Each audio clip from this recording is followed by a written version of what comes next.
Bonjour et bienvenue dans Cap vers l'entourage, une balado-diffusion qui met la lumière sur les membres de l'entourage de personnes atteintes de maladies mentales. Le réseau Avant de craquer a voulu aller à la rencontre de personnes qui ont un ami, une collègue, un parent, une amoureuse, ayant un diagnostic ou non, pour écouter comment ils vivent avec cette réalité souvent dans l'ombre. Nous mettrons aussi la lumière sur des personnes qui travaillent dans le milieu de la santé mentale pour vous faire connaître les ressources qui existent à travers le Québec. Bonne écoute! Donc, salut les filles! Je suis super contente de vous recevoir là, pour ce premier épisode de cette nouvelle saison des balados Cap vers l'entourage. Donc, je tiens à vous remercier d'être là. Pour les personnes qui ne sont pas familières avec l'Escouade sans filtre, en fait, notre Escouade sans filtre, c'est nos ambassadrices qui représentent sur les réseaux sociaux et un peu partout le réseau Avant de craquer. Donc, Jade et Joanie sont les deux des ambassadrices depuis un petit moment déjà. Donc, je vous laisserai vous présenter pour les gens qui ne sont pas familiers avec l'Escouade. Est-ce que tu veux y aller en premier, Joanie? Je te laisse la parole. Excellent. En fait, moi, je me présente. Je m'appelle Joanie Roussel. Je suis ambassadrice depuis maintenant 2 ans pour le réseau Avant de craquer. Moi, globalement, je suis une troisième, en fait, d'une famille de 6 enfants. J'ai vécu avec une mère avec des troubles de bipolarité et puis ça m'a incité à m'impliquer là dans ce réseau-là. Donc, j'ai une expérience avec la santé mentale. Alors, me voici aujourd'hui. Puis moi, mon nom, c'est Jade Bayard. Et ça fait seulement 1 an que je m'implique avec le réseau. Moi aussi, ma mère, elle a quelques diagnostics de santé mentale, entre autres un syndrome de stress post-traumatique qu'elle a depuis que je suis toute petite, donc j'ai vraiment grandi là-dedans. J'ai étudié aussi en psychologie, donc c'était vraiment important pour moi de m'impliquer dans un organisme qui parle de santé mentale. Donc c'est pour ça que j'ai trouvé ça intéressant de commencer à m'impliquer pour l'organisme. Donc, aujourd'hui, le but de ce premier balado, c'est un peu de parler de ça, de s'impliquer, de parler de la santé mentale, de parler de l'accompagnement de proches qui sont atteints de problèmes de santé mentale. Donc, vous en avez déjà parlé un peu, mais qu'est-ce qui vous a vraiment poussé à vraiment venir cogner à notre porte au réseau pour venir vous impliquer vraiment, puis d'en parler, puis d'être des ambassadrices à part complète, là? Oui, bien en fait, moi j'ai décidé de m'impliquer au niveau du réseau parce que justement, en ayant vécu avec quelqu'un avec des troubles de santé mentale, eh bien on est bien placé pour comprendre et aussi peut-être pour moi, j'ai surtout décidé de m'impliquer pour faire comprendre aux gens qui sont pas seuls, parce que souvent, on a tendance à s'imaginer qu'on est les seuls à vivre une situation comme ça, que personne ne peut nous comprendre, alors qu'au contraire, il y a tellement de gens, beaucoup plus que qu'est-ce qu'on s'imagine, qui vivent ce genre de situation-là. Donc, moi, j'ai voulu faire en sorte de faire une différence à ma façon en m'exprimant et en parlant de ce réseau-là. Je suis quelqu'un qui a bien de la gueule, si je peux dire comme ça. Donc, je me suis dit, pourquoi pas l'utiliser à bon escient et faire en sorte d'aider des gens dans le besoin et leur permettre de connaître le réseau, justement. Donc, je me suis impliquée avec eux il y a 2 ans et je continue. Et je n'ai pas l'intention d'arrêter demain non plus. Alors, pour ça, je m'implique. C'est super. Puis moi aussi, tu sais, en connaissant des organismes, on a été rechercher, moi, ma famille, des organismes pour aider parce qu'on connaît beaucoup d'organismes qui aident les gens qui sont touchés de santé mentale, mais des organismes qui s'occupent d'un peu des proches de ces gens-là, il n'y en a pas tant que ça. Puis je trouve que c'est super important parce que nous, quand on a eu des outils là, comme concrets pour ouvrir le dialogue dans notre famille, après, les communications étaient tellement mieux. C'est tellement plus facile de bien communiquer, d'améliorer les relations qu'on entretient avec nos êtres chers. Donc, je trouvais que c'était vraiment important pour moi de m'impliquer, de un peu redonner au suivant, vu que moi, j'ai bénéficié de ça. Donc, j'essaie un peu de sensibiliser les gens de mon entourage puis sur les médias sociaux que il y a des outils qui sont offerts pour les gens qui en ont besoin, en fond. Donc, c'était ça un peu la raison pourquoi je me suis impliquée. En fait, c'est en allant chercher de l'aide pour toi et ta famille que tu es tombée en fait sur ces organismes-là ou Oui, exactement. Tu sais, le modèle CAP là, qui est vraiment super, que là, on peut lire là-dessus. C'est sur Internet, donc c'est super accessible. Tout le monde, c'est comme à quelques clics, puis ils peuvent y accéder. Puis c'est un document qui est super intéressant, puis super bien expliqué. Donc, je me suis dit, je vais le partager aux autres. Wow. Toi, Joanie, est-ce que c'est comme ça aussi que tu as entendu parler du réseau Avant de craquer? C'est en allant chercher de l'aide pour toi ou tes proches ou Non, moi, en fait, ça a commencé tout bonnement. J'ai participé à une étude, à une espèce de projet avec l'UQO qui s'appelait Photo Voice. Donc, on était plusieurs jeunes qui avaient vécu avec des parents atteints de troubles de santé mentale. Moi, j'ai vu cette publication-là sur Facebook. Ça me disait, tu as entre 18 et 25 ans et ton proche a un trouble de santé mentale. Donc, moi, ça m'a interpellée. J'ai cliqué dessus. C'était à concurrence de quelques semaines, en fait, qui était basée sur des photos et il fallait dire à quoi ces photos-là nous faisaient penser selon le thème de chaque semaine sur notre vécu qu'on avait vécu avec un parent atteint de troubles de santé mentale. Puis, suite à ça, eh bien, j'ai assisté à une conférence et écoute, les choses se sont déroulées. On commençait tout simplement avec ce projet-là. On m'a abordé à savoir si c'est quelque chose qui m'intéresserait. J'ai dit, ben pourquoi pas l'essayer? Puis finalement, j'ai été mordue de ça. Donc, moi, je suis un petit peu moins active sur les réseaux sociaux, mais beaucoup en tant que personne, en tant que, tu sais, avec quelqu'un face à face avec moi, tant dans mon travail que dans des amis, que dans des personnes que je connais même pas. Moi, c'est comme ça que je fais, que je parle du réseau Avant de craquer. Et puis, les gens, tu sais, moi, j'ai affiché des affiches dans mon travail, autrement dit. Puis quand les gens ils se demandent c'est quoi ça, mais je prends le temps de dire, ben écoute, ça s'adresse aux personnes vivant avec des personnes qui ont des troubles de santé mentale. Puis la plupart du temps, les gens font comme, oh wow, OK, ça existe ce genre d'organisme-là. Et puis, moi, je dis bien sûr. Tu appelles à ce numéro-là, puis il y a un triage qui se fait, puis à ce moment-là, ben, tu es dirigé vers des ressources qui vont te convenir et tout ça. Donc, moi, ça a commencé tout bonnement avec un clic que j'ai fait sur Facebook et aujourd'hui, ben, 2 ans plus tard, ben, je m'investis de plus en plus. Puis c'est comme ça que ça a commencé. Donc, c'est vraiment génial. C'est vraiment génial, oui.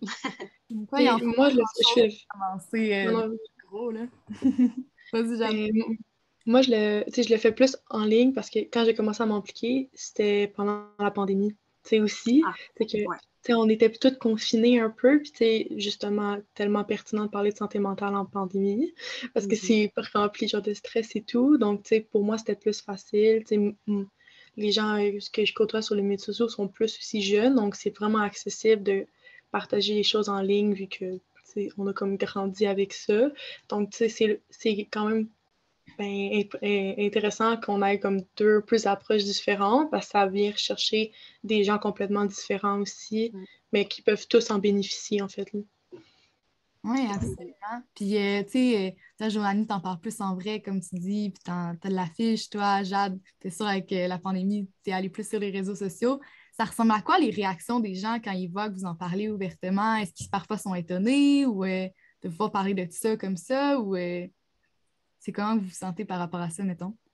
En tout cas, moi, de mon côté, ça a été tout positif. Les gens veulent parler de santé mentale. T'sais, ça a tellement été tabou longtemps que là, quand on est capable de juste comme essayer d'en parler, ouvrir le dialogue, les gens sont super réceptifs. Les gens, tout qu'est-ce que je fais avec le réseau Sans Filtre, là, les gens sont super, ils me soutiennent 100% là-dedans, sont ouverts à écouter, à apprendre.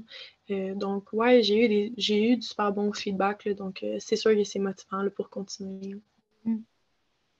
Absolument. Puis de mon côté aussi, j'ai même des gens, moi, qui m'ont envoyé un message sur Instagram pour me dire merci beaucoup, Joanie, ça m'aide beaucoup et puis je vais appeler, ça va vraiment m'aider, j'en ai vraiment besoin. Et puis des remerciements comme ça par la suite, c'est vraiment le fun. Puis tu te dis, 5 minutes de discussion avec la personne peut changer complètement sa vie. Donc, pourquoi pas prendre le temps de soit de le publier ou même d'en parler, là. Moi, voyez-vous, à toutes les fois que j'en ai parlé, même principe que Jade, les gens sont réceptifs, ils veulent en parler, mais on dirait qu'ils n'osent pas avec les gens qui ne vont pas aborder le sujet en premier. Moi, je ne suis pas gênée d'en parler. Moi aussi, j'ai vécu un petit peu ce sentiment pas de honte, mais d'un sentiment de dire je vais me faire juger, d'en parler ou quoi que ce soit, mais quand tu abordes le sujet avec eux, tout de suite, tu vois que les gens sont super intéressés, font comme oh, wow, OK, je vais aller voir sur le site Internet, à la limite, je vais appeler. Moi aussi, de mon côté, je n'ai que de bons commentaires. Et comme je dis, là, j'ai même des gens qui m'ont envoyé des messages là, sur Instagram. Donc, c'est vraiment valorisant. Puis tu te dis, wow, OK, ça fait une différence quelque part. Là, c'est très, très le fun. Ouais, parce que qu'est-ce qu'on vit de notre côté en ayant un proche qui est atteint de problèmes de santé mentale? On pense qu'on est les seuls, mais on n'est vraiment pas les seuls. Que juste comme de parler de ça, après on réalise comme ah ben, tu sais, telle personne dans mon entourage avait ça, telle personne aussi. Donc, tu sais, ça fait un peu prendre conscience de. C'est ça, on n'est pas toutes seules là-dedans. Puis, tu sais, c'est super. C'est encourageant, puis ça permet, tu sais, tranquillement, on va tellement se mettre à en parler que ça va être juste naturel, vraiment plus naturel. Ouais, c'est ça qui est le fun d'en parler, justement. Plus on en parle, plus on se rend compte, justement, que c'est tellement quelque chose qui touche beaucoup de gens, puis presque tout le monde, j'ai l'impression, est touché par la cause. Ouais. Surtout, là, comme tu disais, Jade, là, avec la pandémie, tout ça, j'ai l'impression que c'est encore de plus pertinent, là, même si on Ouais. commence à s'en sortir. Mais c'est ça, c'est vraiment beau de voir ce que vous faites, qui a vraiment un impact. Tu sais, je suppose à quel point ça doit être comme valorisant puis le fun de voir directement l'impact avec la personne. Justement, quand tu disais, là, Joanie, t'en parlais avec la personne, puis elle disait, ah oui, je vais y aller, c'est le fun de savoir que ça existe, ces ressources-là, je vais y aller, je vais l'utiliser grâce à toi, merci beaucoup. Donc, ça prouve que ce que vous faites, ça fait vraiment une différence, puis que c'est vraiment beau. Ouais. Merci. Ouais, vraiment. Mm. Ouais. Wow. Ben, justement, ça vous tente-tu de me parler un peu de ce que vous avez fait avec le réseau, là, en plus d'être comme des ambassadrices, puis d'en parler, qu'est-ce que vous avez fait concrètement un peu là, comme activités, puis qu'est-ce que ça vous a permis de faire en plus comme expérience d'être dans les squats sans filtre? Ouais, moi, en fait, tu sais, bon, pendant la pandémie, donc c'est sûr que c'était tout le temps en ligne, mais j'ai pu faire un témoignage, puis participer à la présentation du modèle CAP. Dans le cours, c'était une conférence Zoom, mais c'était offert dans tous les pays qui étaient francophones. Donc, dans le fond, c'était une conférence internationale, que c'était quand même assez intimidant, mais c'était pour la maison virtuelle de la psychiatrie, pour la semaine de la schizophrénie. Donc, c'était vraiment comme au printemps dernier. Puis moi j'ai parlé de mon expérience avec ma mère, mais on a aussi parlé de qu'est-ce que l'organisme fait. Puis les gens ont été super réceptifs, les gens étaient super intéressés. Puis on a vraiment eu des bons commentaires des gens de plein de pays. Donc ça, c'était super, c'était une super expérience. Puis tu sais, c'était vraiment valorisant comme on avait dit plus tôt. Puis tu sais, tout ça, c'était possible parce que je faisais partie de l'escouade, donc j'ai trouvé ça vraiment super. Ouais, puis est-ce que ça t'a permis de parler à des gens aussi qui avaient vécu des choses comme toi? Est-ce que c'était aussi une discussion ou c'était plus toi qui faisais une présentation? C'était plus une présentation, mais sur Zoom, on a tout le temps l'option de voir les commentaires. Puis pendant que je faisais mon témoignage, je voyais les commentaires des gens qui disaient qu'eux aussi avaient vécu des situations similaires, puis qu'ils trouvaient que, mettons, qu'est-ce que je disais résonnait avec ce que eux avaient vécu de leur côté. D'autres qui n'avaient pas du tout vécu ça, mais qui trouvaient ça super intéressant. Puis vraiment, le modèle CAP les gens l'ont vraiment trouvé facile à comprendre, puis intéressant et utile. Donc, c'était exactement le but de la présentation. Donc, ça, c'était vraiment super, là, vraiment. Ah, wow, génial. Toi, Joanie? C'est cool. Moi, en fait, oui, j'ai assisté l'année passée là, au lancement dans le fond, de la campagne de sensibilisation. Aussi, il y avait un guide qui a été fait avec l'UCO, le guide de comment vivre avec un parent ayant des troubles de santé mentale. Donc, avec le projet que j'avais fait avec Photo Voice, justement, ça en faisait partie. De la création du guide à la fin de ce projet-là. J'ai participé cette année là, à un documentaire qui va sortir la semaine prochaine. Donc, ça a été vraiment super excitant. dans le sens de dire que ma mère a participé aussi à ce projet-là, donc elle a pu s'impliquer à sa façon aussi et peut-être aussi permettre là, aux gens de voir que justement, il n'y a pas de jugement, au contraire. Moi, je trouve que c'est important d'en parler avec l'année, les presque 2 années là, qu'on vient vivre avec la pandémie aussi. Mais sinon, moi, c'est ça. Donc, j'ai participé avec le documentaire, le lancement du guide et puis avec vous aujourd'hui. Ouais, c'est vrai. C'est tellement super que tu aies pu avoir cette expérience-là avec ta mère. Comme ça, vous avez Ouais. tellement plus connecté, genre, à un autre niveau, je suis certaine. Puis juste être vraiment, à vous apprécier encore plus. Là, moi, je trouve ça vraiment. T'es chanceuse d'avoir pu, genre, vivre ça. Là, tu sais, c'est pas tout le Ouais. monde qui peut faire ça. Exactement. Puis j'avais tellement peur, justement, qu'elles veulent pas, qu'elles se sentent intimidées par ce genre de projet-là, parce que veux pas, c'est la personne concernée. Tu sais, moi, je lui ai parlé de mon rôle d'ambassadrice, je lui ai expliqué pourquoi que je voulais m'impliquer, que je voulais faire connaître ce réseau-là parce que ça vaut la peine d'être connu. Tu sais, comme que tu disais tout à l'heure, Jade, il y a des organismes qui existent pour les personnes qui vivent avec le trouble, mais les personnes autour, c'est pas toujours évident. On va se le dire. Donc, Ouais. d'avoir des outils, d'avoir des conseils ou même juste d'avoir quelqu'un qui t'écoute, ça fait toute la différence, là. Donc, oui, c'est ça. Moi, j'ai l'intention de continuer fortement.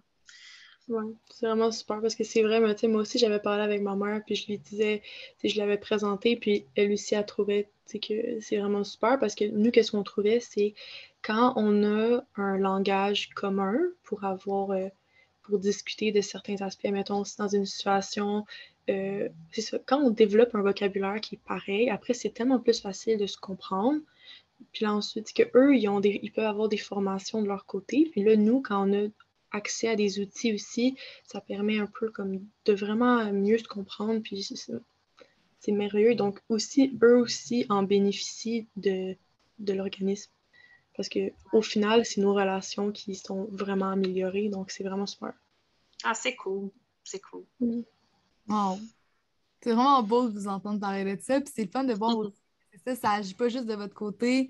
Tu sais, c'est comme est-ce que tu disais, là, Jade, qu'en fait, là, ta mère elle-même, elle avait eu des contacts avec un organisme du réseau aussi, là, avec toi, puis parfois il parle avec toi, parfois avec elle, donc ça vous permet d'avoir une meilleure communication au final, c'est ça? Mhm. Ouais, dans le fond, en fait, c'est que tu sais, mettons, le modèle CAP, là, tu sais, c'est un document en ligne que moi, je peux lire, ma mère peut lire. Ensuite, ça permet de comprendre un peu la perspective de l'autre. Puis même, ben, tu sais, on peut aller chercher, genre, d'autres ressources ailleurs, mais tant qu'on le partage puis qu'on peut en discuter ensemble, après, ça fait vraiment toute la différence. Mais si on ne sait pas que ces ressources-là existent, là, c'est comme on passe à côté de ça, alors que nous, à notre rôle d'ambassadrice, on le partage. Donc, comme ça, les gens peuvent commencer à avoir accès à ces outils-là. Donc, ça, c'est vraiment super, là. Ouais. Ouais, wow, c'est ça qui est beau de votre rôle là-dedans. Mhm. Ouais. Mhm. Donc, je suis vraiment contente de vous avoir reçu et de vous avoir entendu. Je vous remercie encore pour ce que vous faites pour le réseau. C'est vraiment génial. Puis, on voit que vous avez vraiment un bel impact sur les gens autour de vous. Puis, peut-être encore plus large que ça. On ne sait pas jusqu'où ça peut se rendre. Donc, c'est vraiment génial. Puis, petite note j'ai oublié de dire, Joanie a mentionné le documentaire qui sort la semaine prochaine, mais le balado, il va sortir après. Donc, il est déjà sorti, si vous voulez voir le documentaire. Donc, nous, on est juste d'avance un petit peu. Ouais. Il s'appelle Garder le cap, donc n'hésitez pas à aller le visualiser, ça vaut vraiment la peine. C'est certain que ça va être merveilleux. Yes. Tourner en pub. Ben, merci beaucoup d'avoir été là, puis j'espère qu'on va pouvoir se reparler bientôt. Yes, Oui. merci à toi. À la prochaine. À la prochaine. Merci d'avoir écouté ce premier épisode de la nouvelle saison des balados Cap vers l'entourage. Pour en savoir plus sur l'Escouade sans filtre, visitez la page avantdecraquer.com/contenu/escouade-sans-filtre. Vous pouvez également suivre nos ambassadrices et le réseau Avant de craquer sur les différents réseaux sociaux au @commercial Avant de craquer. Surtout, parlez-en autour de vous. Envoyez-nous vos commentaires. Ensemble, mettons la lumière sur les membres de l'entourage et brisons les préjugés entourant la maladie mentale.